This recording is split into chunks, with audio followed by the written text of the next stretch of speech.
not null and a default value. Not null, yeah. So we just did it. Explicit, implicit. Implicit for primary key. Yeah. Here, one thing I like to mention, the primary key. So last time we talked about primary key because we need to use it to identify the rows of a table. So, but here, one thing I like to mention, for a table, it is not necessary to have the primary key. Think about that. We are not required to provide a primary key for a table, although we like to have because more convenient, right? But sometimes for a table, there is no way you can define a primary key. Why? Because a table is allowed to have duplicate rows. When a table has duplicate rows, then you can now define a primary key because at least two rows, they have identically, all the values in those two rows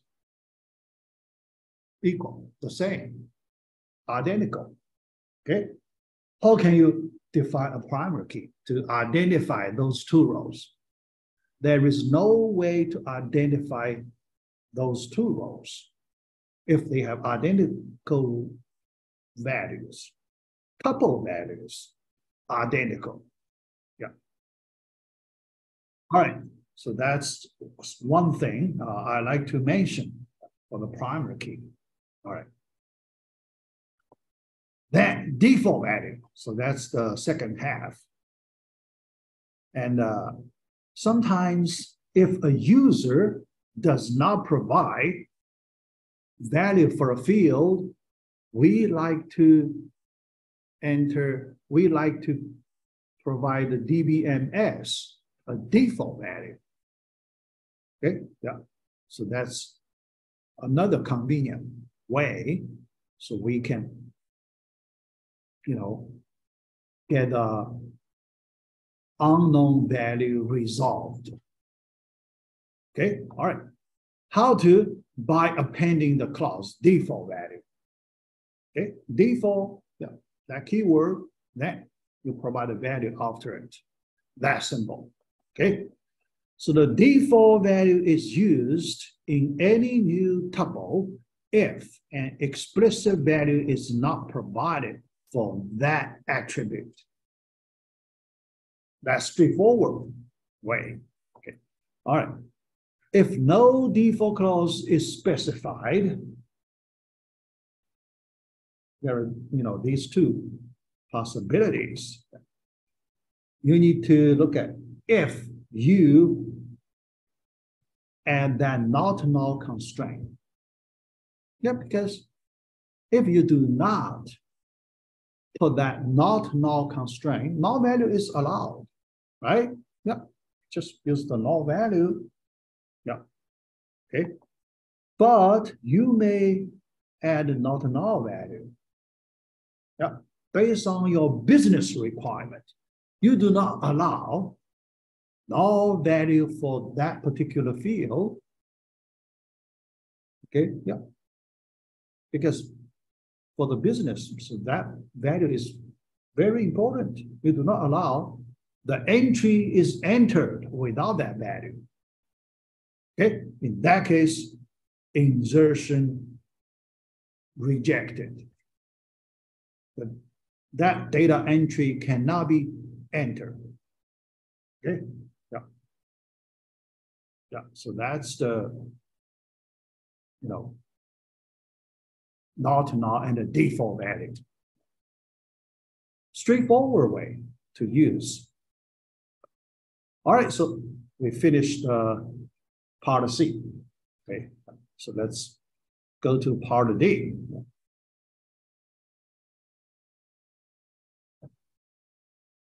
All right. So the Oh, sorry.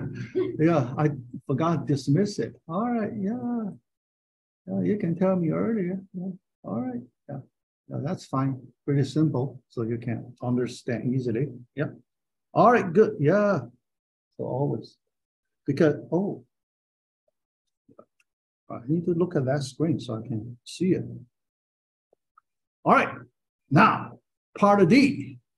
Let's start part D. The last part of module 3, then you can expect this weekend we will do quiz number 3, right? Yeah, we just finished quiz number 2. And then this weekend, we need to start our quiz number 3. And then next week, I need to give you homework assignment number 1. Yeah. Because we complete the first 3 modules, right? We need to do 1 full homework assignment. All right, yeah. All right, so let's start part D. SQL constraints.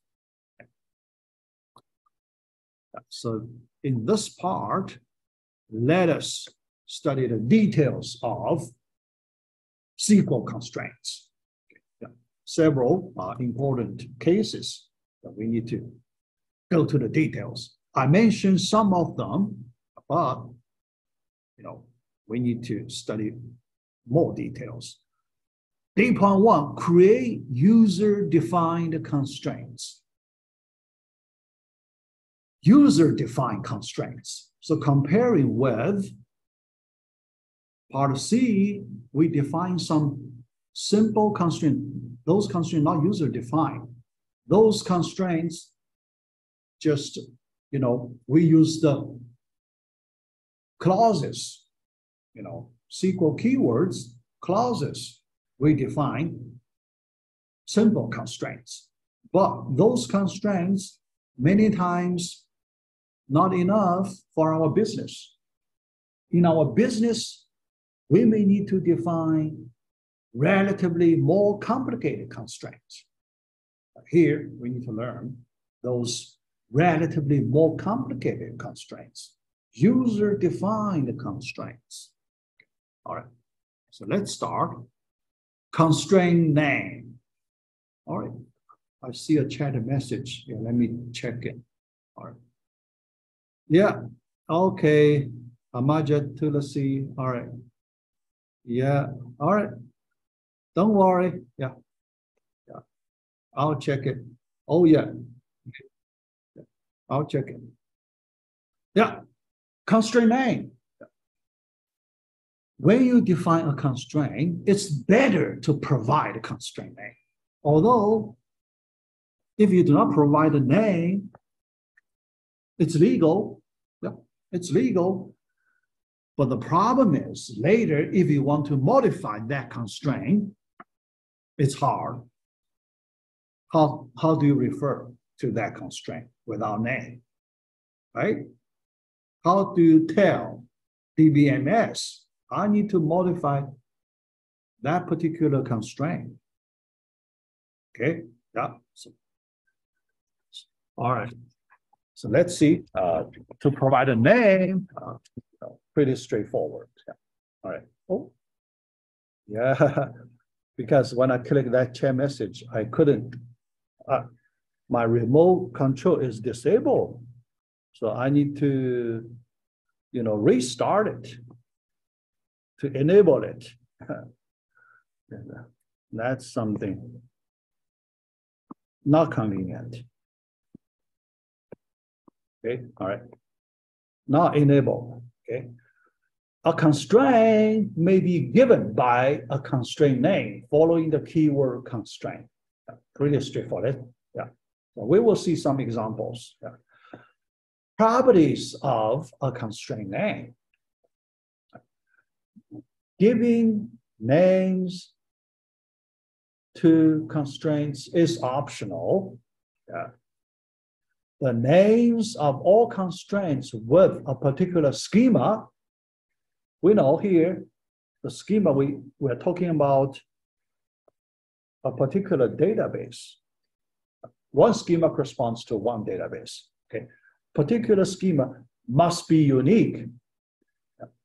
Otherwise, how can you separate different constraints? Yeah. All right.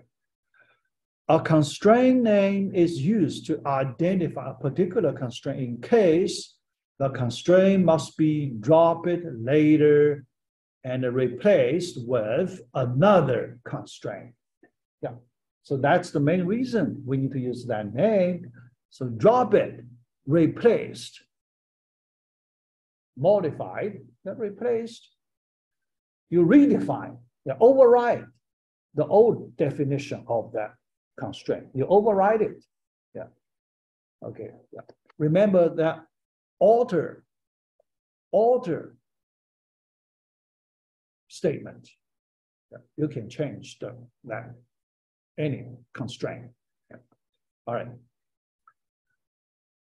Define a constraint with check clause. Yeah. Here, let's look at the example. All right. Create user-defined constraints. Yeah. All right. On an attribute, yeah, there are several cases we can define constraint. Yeah. Where do we put a constraint? Yeah. The first case, we put a constraint on an attribute. Okay, yep. Right. After an attribute, here we use the check clause. Check some condition. Here you can see the values for this attribute should satisfy certain condition. So that condition, we make a constraint for it. Okay, yeah, here. Yeah. So look at this example, still comes from our company. Yeah. So for this part, I will post the company database. Okay.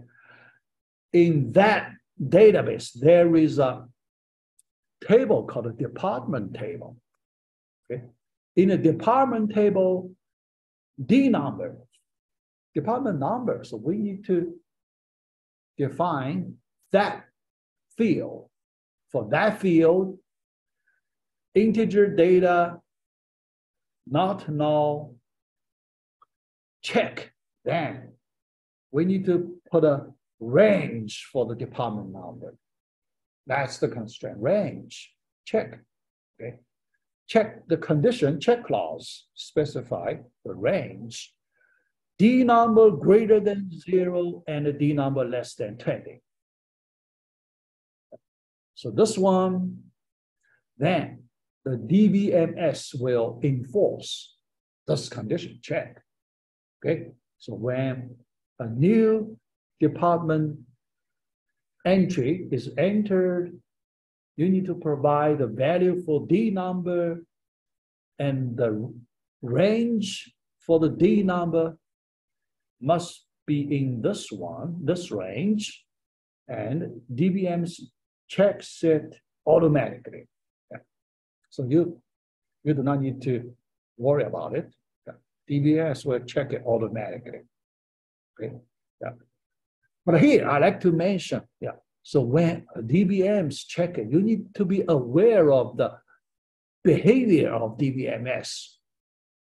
DBMS,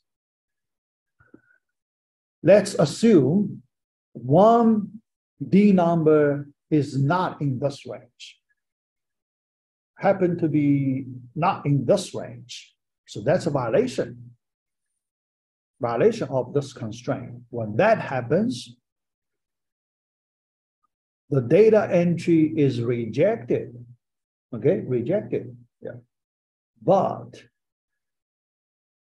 what is the error message? That part, error message, that part. Because even if, all right, yeah. Even if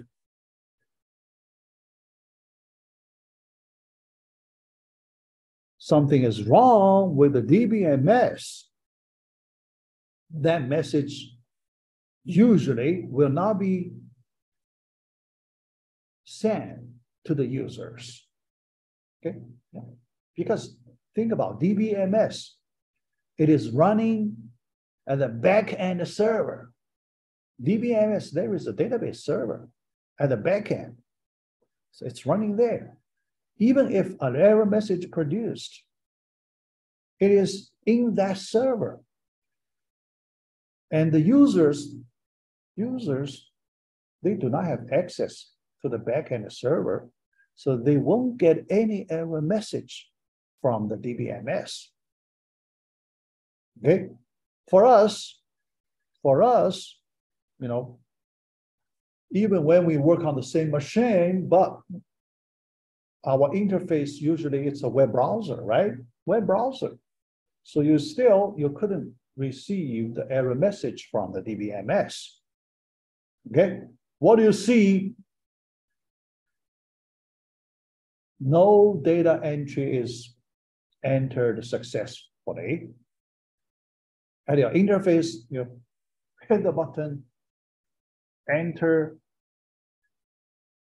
the data, nothing happens. Nothing happens. Okay. Yeah. All right. So in order to make your web application more user-friendly, so you need to pick up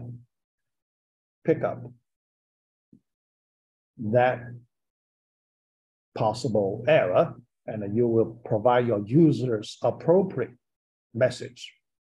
So here, I just want to let you know when something is wrong at the DBMS side. Usually, we won't get a error message, any error message from the DBMS directly. Okay, yeah.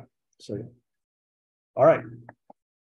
On a domain, yeah, another possibility, we can define a domain. So, what is the domain? Okay, yeah, data.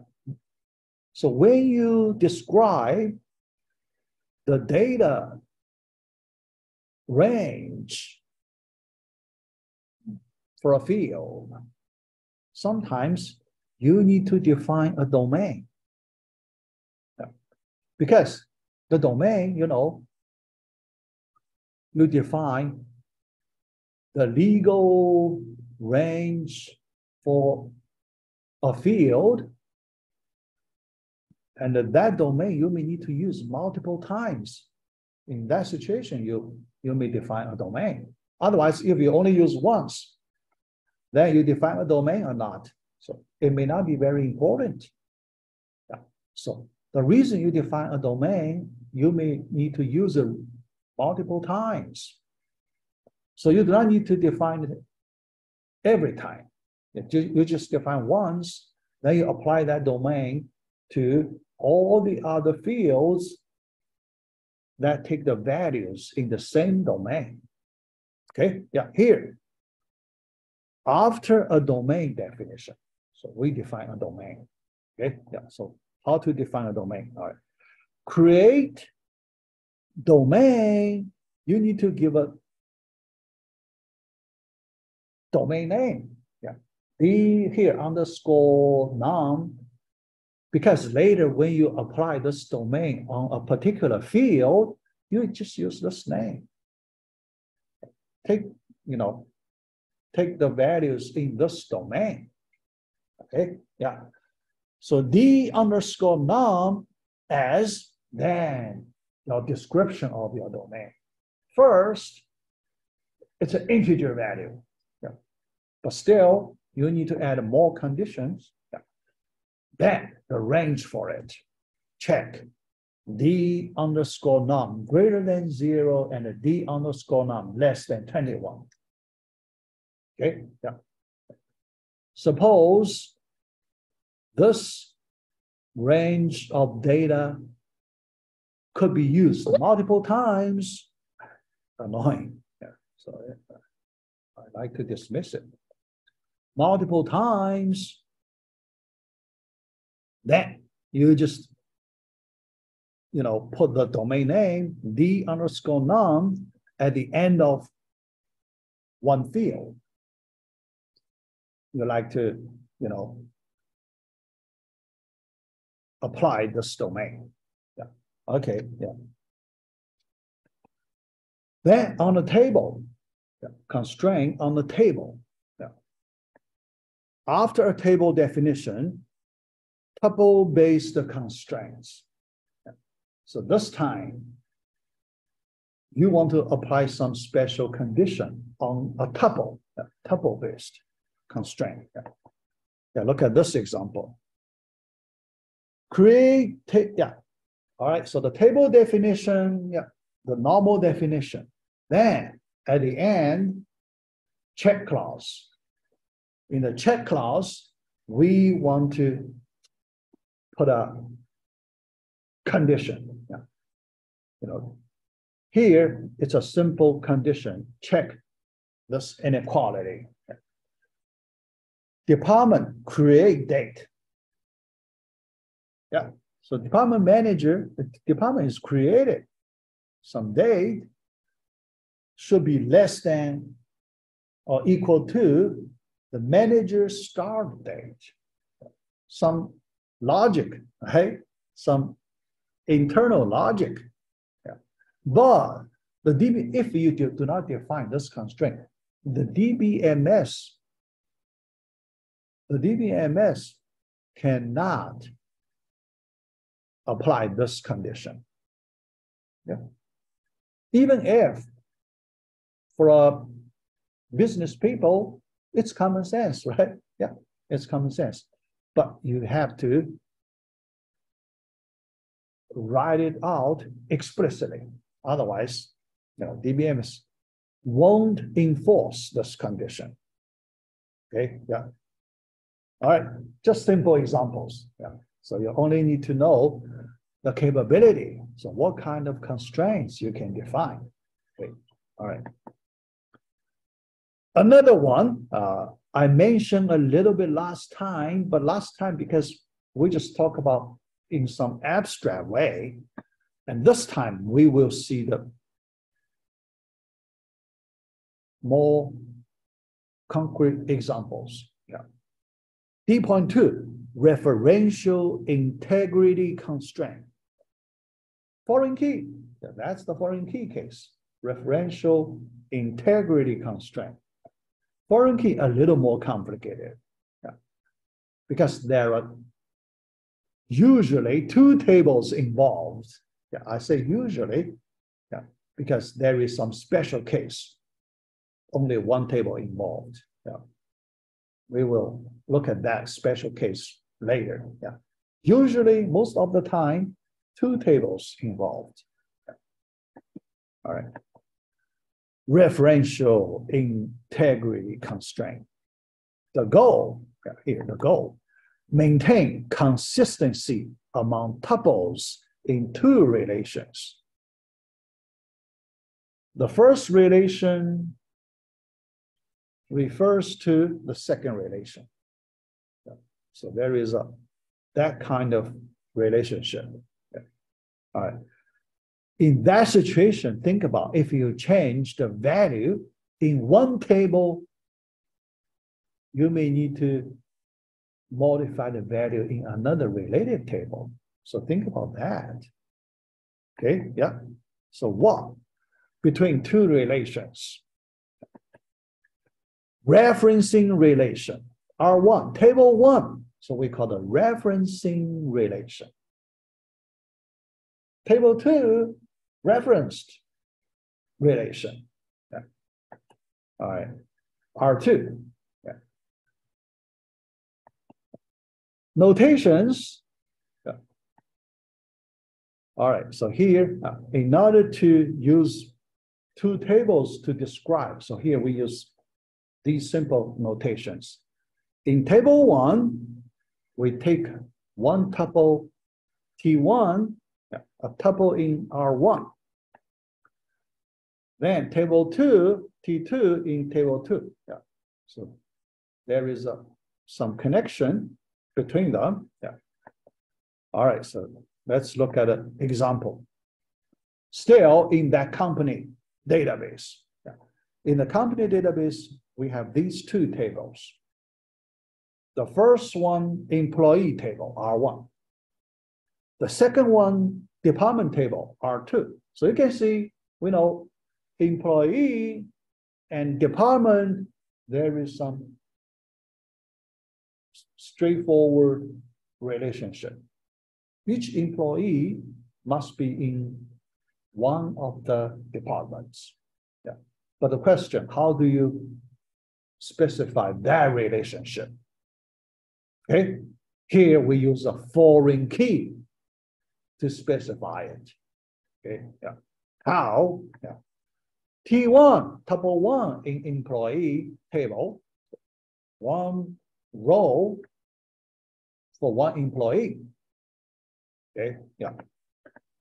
And then, because in this row, you need to specify a department number, right? Yeah. In this tuple, several attributes. One of the attributes, you need to specify the department number. Okay, yeah, all right. So here, this one, we call it DINO, department number. Yeah. But this department number refers to the primary key of that department table, but it's called a D number. Here you can see we intentionally make these two numbers different. So you may notice this. Yeah. In employee table, we call it DINO, DNO, but in department table, we intentionally use a different name, D number. Why? The reason is pretty simple. Because think about, if you use the same number, you may get confused. When I write, let's say D number, the same name, D number, which table I'm talking about, right? Employee table or department table. But if you use two different names, then you won't have that question. Because when you use DINO, that's from employee table. When you use D number, that's from department number. Yeah. Yeah. But it's legal if you use the same name, it's legal. But just, it may cause some problem, understanding problem. Okay. All right, so here, D number is the primary key of department table. So that is the definition of the foreign key. In reference to the table, you refers to the primary key of the reference table. Yeah. Okay. Yeah. All right. So then relationship. Yeah. The value, the same. Yeah. Then you think about if you change the primary key of T2 value, think about that. If you change the department number. Do you need to change the value in the T1 DINO field? Right? Yeah. So that's the main reason we define a primary key. You need to change that. Or DBMS, not you change. Yeah, because you want to give that update work to the DBMS. The DBMS will make that change automatically if you define foreign key. If you do not define foreign key, DBMS won't change it for you. That's your responsibility to make the change if you do not define foreign key. Yeah, it's okay. You do not have to define foreign key. Okay, yeah, yeah.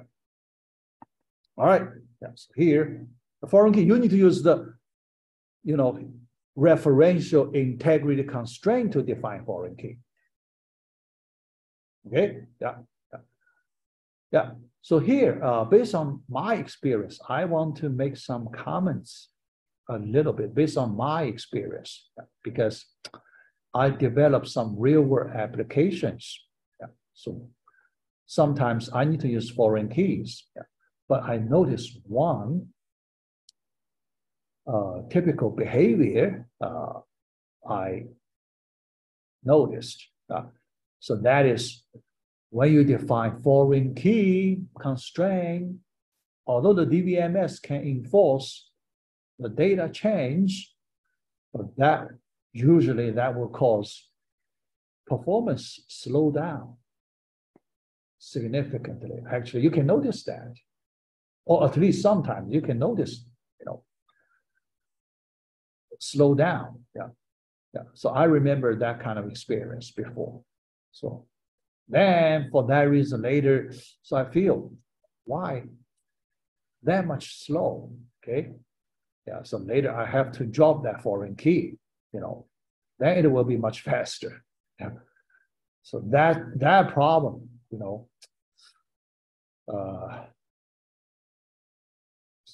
so if that happens, so because response time is very important for us. So if that happens, so you have to,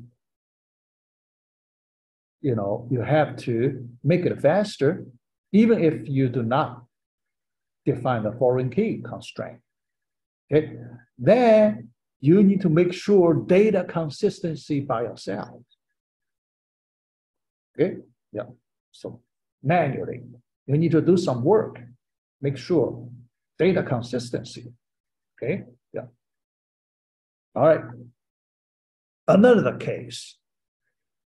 The Dino is null because it's allowed. Yeah. For one employee, the department number is unknown. Or, so that employee probably no department is assigned to a new employee. Yeah, so usually it won't happen, but in case it happens, so the Dino could be null. Yeah. Okay, yeah, it is allowed. Yeah. Or at least that possibility is allowed. Okay, yeah, in a business. Yeah. Yeah. All right. Concrete example here. Yeah. Now, after we understand the basic structure, yeah, now let's look at a concrete example. Yeah. The first example, employee. Yeah. All right, so look at this Dino field. Okay. Yeah. All right, and let's look at the department. Yeah. The primary key, D number, primary key. Yeah. But here we haven't defined the foreign key constraint. Yeah. So here the two tables. Yeah. There. Then we need to connect by the foreign key. Okay. All right. How to connect it? Constraint. This time we use the constraint definition. Constraint. Give a name of that constraint. So later we can drop it, we can replace it. EMP, just some name. So what's the content of it. Okay, yeah. Then foreign key. Parenthesis. Yeah. Which one? Yeah. Dino, department number. Yeah. All right. References, department table, inside department table, parenthesis, D number. Okay, yeah. So that's the formal definition of a foreign key constraint. Okay, yeah. All right. All right, yeah. So here, yeah, there is a problem. Create a table in right order. Yeah, yeah. Because I need to admit from here. Otherwise, my remote control will be disabled. All right. Create table in some right order because when you define foreign key, yeah. So look at here. References department table. It means department table must exist. If you have not defined department table, you cannot define this constraint because you refer to a non-existing table. Okay, that's not allowed. Yeah. So for that reason, your table definition order, you need to pay attention, okay? Especially when you want to define a foreign key constraint. Yeah. All right. Rule. Yeah. When you define a foreign key, the reference table must be created. Yeah. That's simple. Okay. Yeah. All right. Then later we will have a situation. Let's see here. Yeah. Here, R1, R2 are two different tables. Think about that. R1 and R2, usually, most of the time, there are two different tables. But think about, there is a possibility R1 and R2 could be the same table. Logically, could be the same table. Yeah. In our company database, yeah, we may have that situation. Company database, then our employee table, yeah, still this employee table. We can use it both for R1 and R2. That special situation you need to consider. Yeah. All right, so later we will look at that case. All right. D.3, foreign keys with circular references. That's the R1, R2, the same table. So you have a circular reference.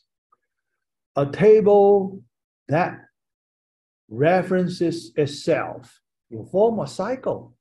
Table references itself. So you have a cycle. Okay? Self-reference.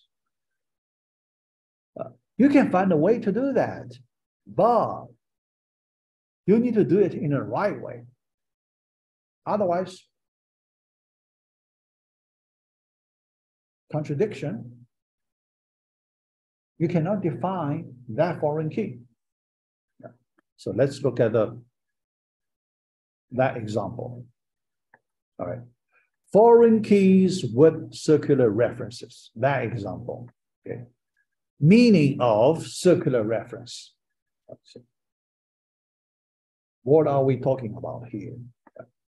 A table references itself. This employee table. So let's look at this special case. The referencing table equals the reference to table. R1 equals R2. Okay, yeah. All right. Possibility. So why it's possible? All right. Look at the employee table. In employee table, let's look at these two fields. The first one, SSN, Social Security Number field. And we use it as a primary key, Social Security number. Okay, yeah. But there is another field we call the supervisor. Each employee may have a supervisor, right? So who is the supervisor of the current employee? So you put the supervisor's social security number in the super_SSN field. Yeah. But think about the super_SSN must be the social SSN of another employee, right? Think about that. The same table, okay? Yeah. Super_SSN is a foreign key because it refers to the SSN of another employee. How to specify this foreign key constraint? You need to do something in the right way. Otherwise, you get a contradiction. Okay? Yeah. So, all right. So let's look at the problem, the rule. The rule we just mentioned in the previous slide, we mentioned that rule. So here we need to get around. Yeah. All right. Yeah.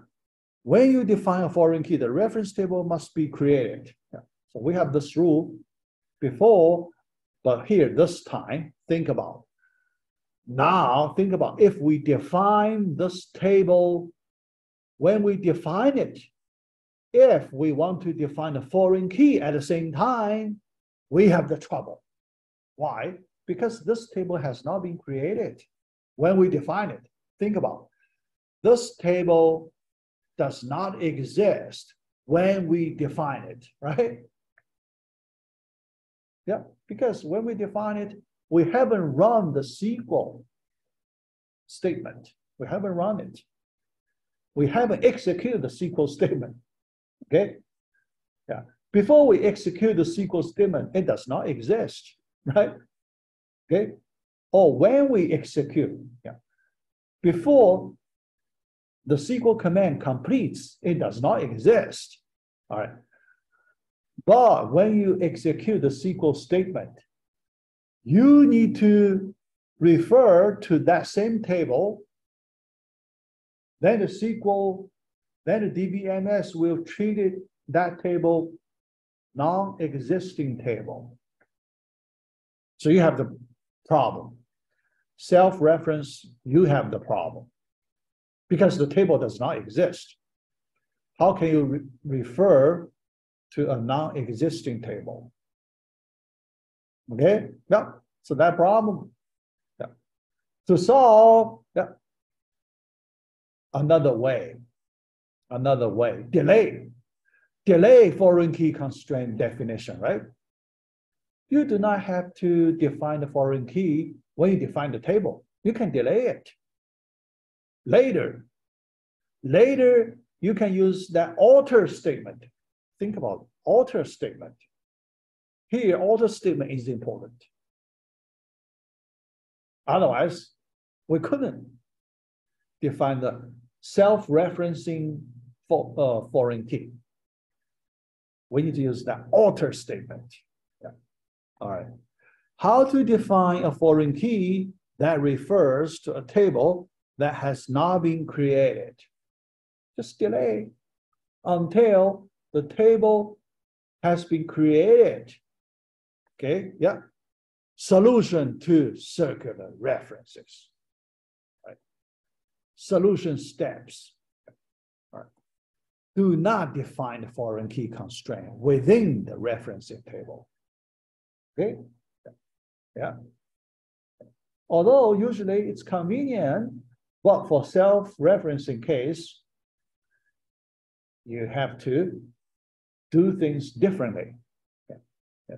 So the first step, do not define the foreign key constraint. After the table has been created, use the alter table statement to define the foreign key constraint. Then it's perfect. Yeah. Because the table has been created. Then when you define foreign key constraint, yeah, so no problem. DBMS is very happy to add that foreign key constraint for you. Okay, yeah. Example. After employee table is created, we add a foreign key in this way. Yeah. Alter table employee. Yeah. Which way? Add foreign key. Add foreign key. Okay. Yeah. Then, which field you want to use as a foreign key? Parenthesis super underscore SSN. All right. References to which one? Which table? The primary key. References the employee table, parenthesis SSN. That's simple. That's straightforward. In that way, no problem. Everything works well. Yeah. Okay. Yeah. All right.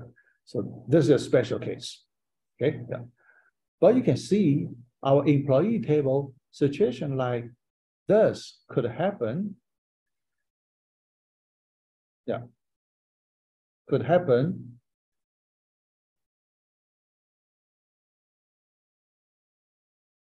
normally, right? Yeah. And because here I do not know how often, yeah, quite normal. That could happen. Yeah. Okay. Yeah. So this is solution. Yeah, pretty simple solution. All right. D.4, violation for referential integrity constraints. Now we need to know from the DBMS side when some violation is detected. Yeah. There are some possibilities. You can tell DBMS which way you like to do. Okay. There are several different ways.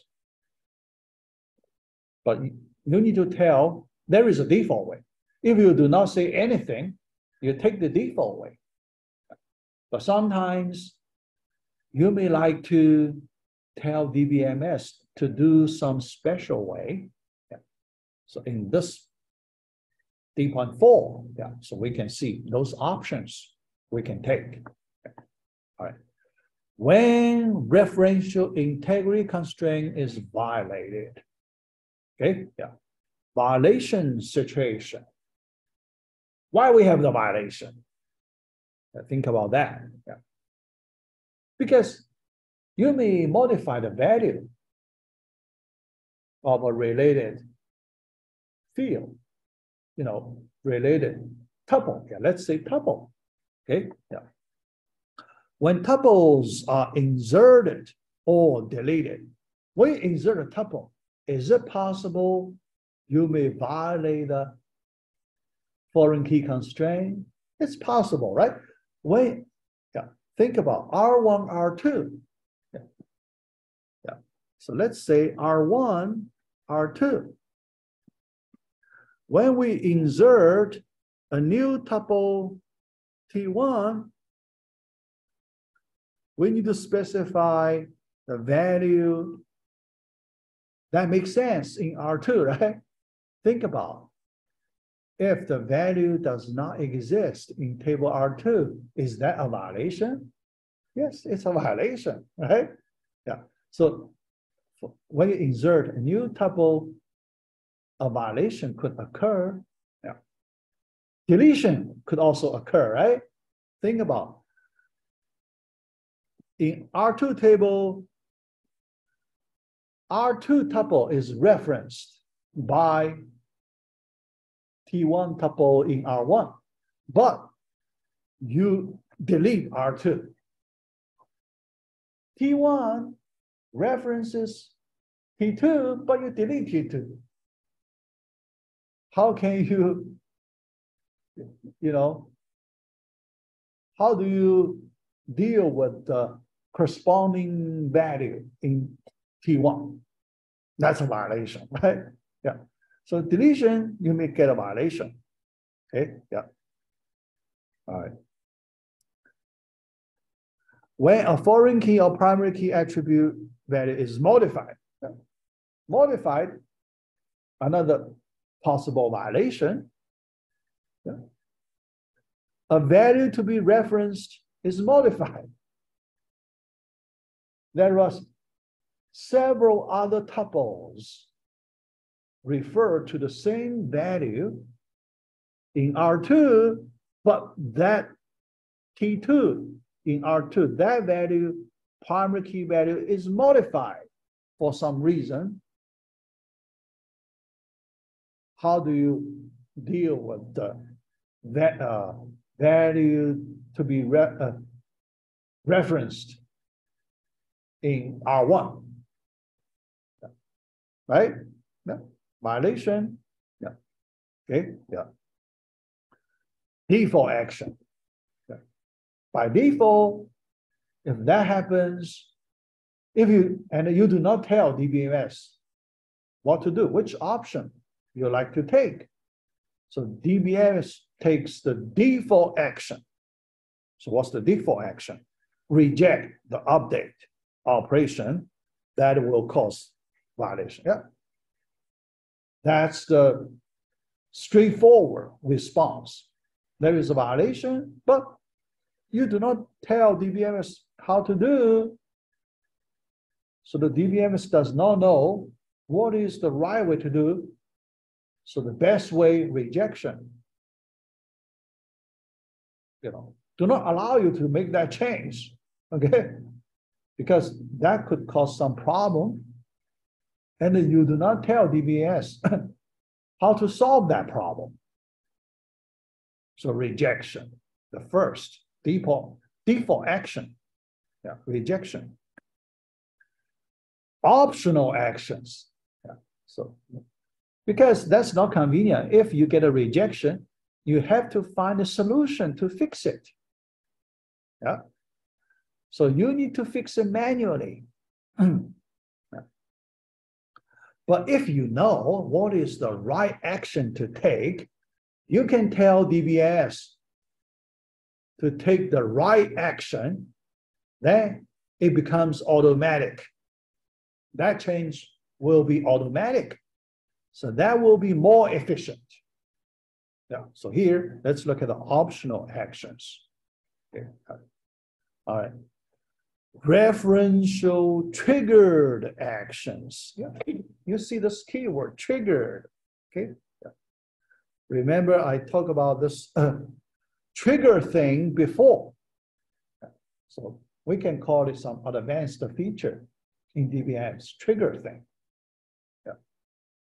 When a special action is taken, but that special action, if we feel it is very important, it could cause some damage, potential damage, then we may set a trigger. For example, so let me give you, so here, let me explain this trigger concept in DBMS. It's some, important, we can treat as some advanced feature in DBMS. Think about, in a company's database, we know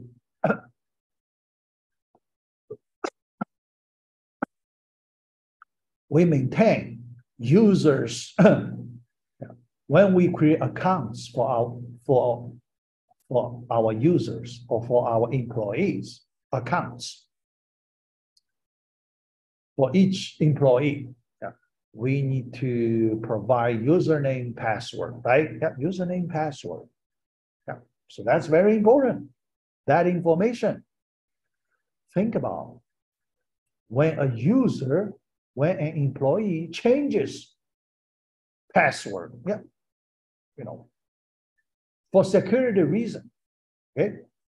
So we allow, or we encourage our users to change password after some period of time. But when a password is changed, do you think that action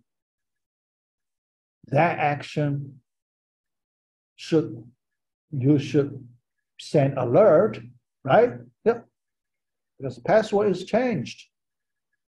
You need to make sure that change is legal, right? Otherwise, some hacker, does some,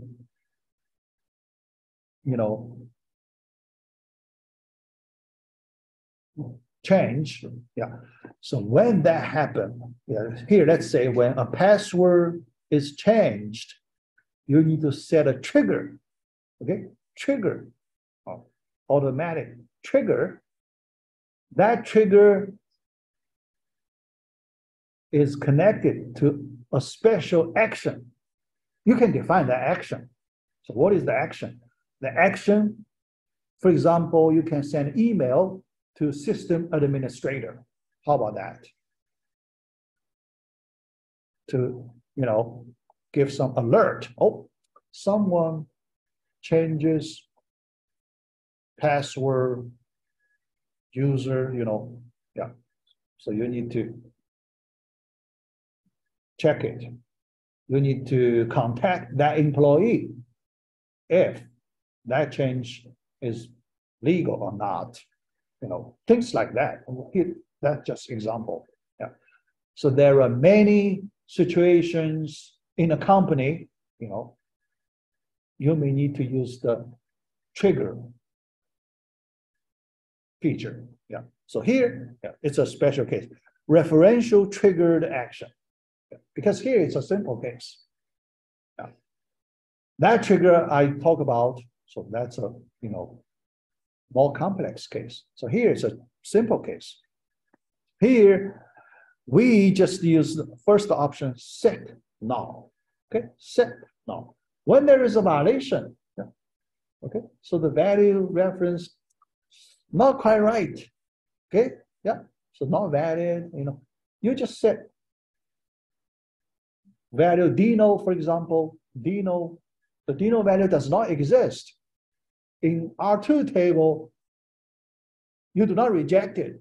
You set deno null value. You take it. You accept that entry, that tuple entry, but that value, referencing value, that one, null. That's one of the options. Okay, yeah. First option. Second, cascade option. Cascade, you can make the change in a cascade way. Okay, yeah. P2, primary key, you change the value. If you set cascade, that value is changed to the referencing value automatically. Just make the change automatically. That's the cascade way. Okay, yeah. Automatic. Yeah. If you like that option, yeah, you can use that cascade way. All right. Set default. Yeah. You have another option. Set default value. Okay. Yeah. Three options. Then another option, just the reject default option. That one. You call it restrict. Restrict. That means rejected. The default case, default action. Yeah. So these four options you can take. Yeah. All right. Yeah. All right. But you may argue, how about I may like to do some way not in these four options. That's possible. Right? Yeah, that's possible. Yeah. I like to do something special not in these four options. Then you need to, you know, set a trigger, you define your trigger action. Okay, yeah. For these four options, that's so convenient because you just add these two options at the end of your foreign key constraint definition. That's simple. Yeah. But if you have more complicated things to do, you need to define that action. Yeah, so you use the SQL statement, you can define some special actions you like to take. Yeah, all right. Set null, yeah, all right. Example, yeah. Constraint employee department foreign key. Yeah, so the name, so we try to, you know, tell us what we like to do in this foreign key. Yeah. Foreign key, this department number, reference department, yeah. On delete, set null. Yeah. So look at, so this is the part. Yeah, so we like to see, how do we set our option? On delete. When the delete action happens, on delete. Set null. Okay, yeah. More specifically, in R2 table, tuple 2, yeah. Tuple 2 is deleted. The whole entry, the whole tuple is deleted. But in R1 table, you have several tuples. You reference the that primary key already. That entry is deleted. Now it's simple, set null. Yeah. From the logic, yeah, that's fine. Yeah. Because that department is deleted. So those employees, the higher level should determine what a new department should be assigned to those employees to be resolved later, right? Yeah, quite normal. Yeah, yeah. So set null here. Yeah. So this example, yeah. Delete tuple 2, delete it. Yeah. But you don't want to delete tuple 1, right? The employee, that employee is still in this company. Okay. Although the whole department, yeah, deleted. Okay. Yeah. Yeah. So those employees reference that department tuple, they should be assigned to new departments. Before new departments are assigned to these employees, just department number, that field is null value. Okay, yeah, yeah. All right, yeah. So that's, based on the business logic. Yeah, that's quite normal. Yeah, yeah. So, all right, yeah. Cascade, yeah. So it's also pretty simple, yeah, cascade. So this time on update cascade, because when you do update, you change the primary key. Yeah. Now you want to make the change automatic. Yeah. So cascade. Yeah. You do not want to do manually. Yeah. Yeah. So this time. Yeah. All right. So here, update SSN of T2. Yeah. All right. Then by the relationship, you need to update super underscore SSN, right? Update it. Yeah. Because you may find some error, right? In T2, the SSN was wrong. So one digit is wrong. Later you fix it. But when you fix it, okay, yeah, that super SSN, that value should be changed automatically, right? Cascade, that's the cascade one. So DBMS does that automatically, okay? Yeah, so that's simple. Yeah. All right, so that's pretty much, so here, you just get the idea, so the constraint, yeah, so this foreign key is the most complicated constraint. Yeah. All right. Yeah. All right. Yeah. So we finish at this point, finish part B, and we finish the whole module 3. Okay. Yeah.